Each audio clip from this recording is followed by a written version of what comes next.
In this video, we'll talk about additional ways to get your emails read by your subscribers. So let's get started. Keywords. Some people search their emails using various keywords. Make it easy for them by including those keywords within the first 3 words of the email subject line. Plus, when the email comes in, the keyword will be immediately visible to them. Personalize. People respond very well to personalization in email messages, and that includes subject lines. If you can call out their name or name their title, they're going to be more likely to open the email message. No fluff. You have very little space in the email subject line.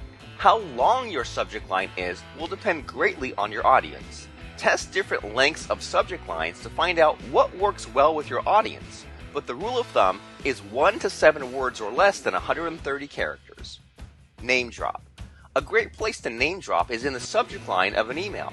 If you use a famous person's name or a person who your audience values, then all the better. You have to be careful doing this because you don't want the person's name you drop to be angry, so ensure that it's all positive. It needs to be a win-win situation. Deadlines. A time limit mentioned in the subject line will also entice your audience to open it.